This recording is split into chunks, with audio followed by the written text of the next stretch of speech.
Here we go. Study guide, question 1. A certain radioactive element decays over time. You know what? I don't even have to read it because that equation already tells me it's half-time, and it already tells half-life, and it already tells me the half-life in years. So hopefully you've got enough experience where you're like, oh, okay, I know what this is. Now what I need is since I have this, it looks like I need to know how much I started with and then how long I'm going to have after a certain amount of time period. And that's exactly what they give me in the rest of it. All right, so I've got 64 grams, and I'm doing this for 400 years. All right, so that goes to my A, and the 400 years goes to my T. So when you first see these equations, you think, like, oh, I don't know how to do that. But it's actually, it's kind of, it's a plug and chug formula, And we've got 64,000. That's multiple choice as well. We're going to go 0.5 for the half. We're going to raise it to the, that is a fraction, so I'm going to go ahead and actually put a fraction there. Okay, I can do that. We're going to go 400, but you know what? 400 divided by 200 is just 2. So, all right. So after 400 years, it's cut itself in half twice. So it looks like we're going to have 16,000, and that would be 16,000 grams. All right. A bacteria in culture grows exponentially with time. Okay, so it's exponentially.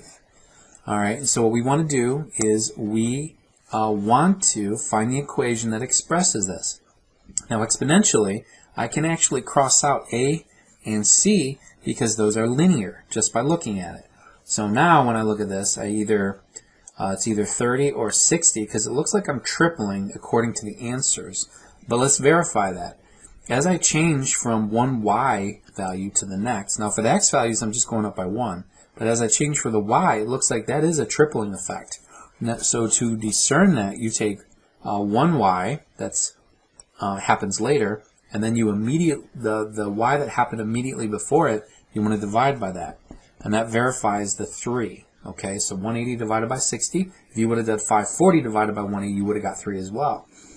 So you have the tripling effect. This is tripling every time period, but before you go and circle this, because you think you start with 60, you actually don't. You don't start with 60. Remember, you got to have a times 0. This is day 1, so you actually want to do times 0. And so what we've got to do is we have to say to ourselves, well, I have this little formula here, okay, and so I've got to figure out what my A has to be. Now you can do this backwards, okay? There's 2 ways to look at this. If I went into times 0 here, I would just divide this guy by 3, and that's going to give me 920. That's the answer right there, okay? But if it's a little bit trickier than that, okay, then maybe you're out in day 10 here, and then you'd have to keep dividing by 3, like 9 times, and that's 3 to the 9th. Anyways, okay, what you could do is you could say, well, to figure out my A, my y is 60 with this first point. I could have picked any point here. Okay, I know it does 3, and I know that that's the first power.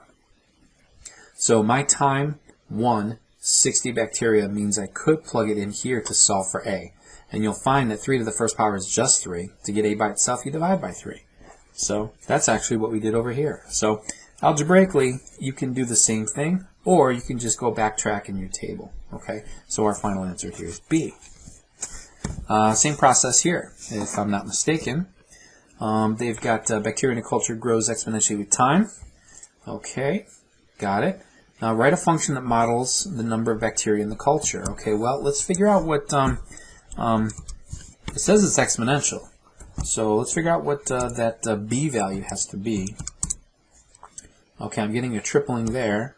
378 divided by 126. That's also a tripling as well. Alright, so it looks like we kind of got the same, but notice that we do have a times 0 there. That's nice, because that means that I've got this as my model. Now remember, T is just X. Okay. We just do T because T is naturally time. So we just did B. Okay. Now to complete the table, since we know it's tripling, we would just write 1134. So 1,134. All right, there's our function. That's B. C on day 8. How many are present in the culture? Well, day 8. Well, just use your model. we're going to raise that to the 8th power. That's our answer. Of course, it's exponential, so don't be worried if it's super large. But that is your answer for C. On which day will there be 8,000 bacteria? Okay, well that's tricky.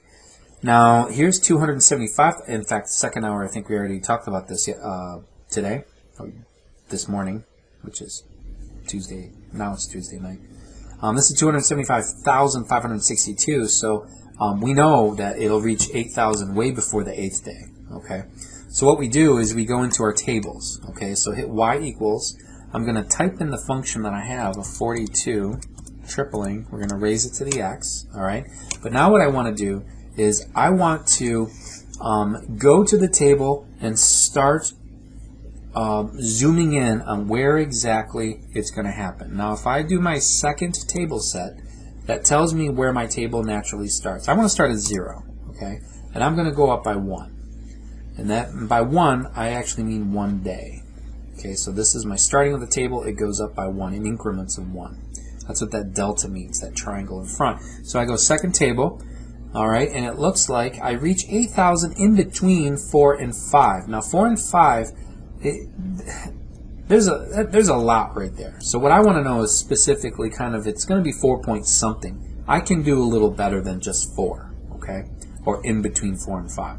So let me go to second table set, but now I'm going to start at 4, and I'm actually going to go up by increments of 0.1, all right? So now I'm going up a tenth, okay? Now what I could, so we'll go up a tenth of a day, all right? So now go to table, and you can see that I reach 8,000 about 4.7 something, okay? So I could actually even narrow that down a little bit closer, 4.7, and then go up by hundredths. Okay, and now you can see that it's going to be about 4.77. Now that's really good. That's a really good estimate. In fact, because it's in between these two numbers, I could actually take the average. So I could go 4.775 if I wanted to be very specific. So 4.775 days. Okay, so use the calculator to kind of zoom in. The graph, it does not help. Okay, it's the tables that actually give you very specific values. Okay, even graphing it, I don't know what, that's not going to help. Okay, all right, and zooming in and out of that, that's not going to help. All right, where are we at on time? Got 7 minutes. Actually, we'll stop right there. We'll do this kind of in 6 to 7 minute chunks here. I'll take.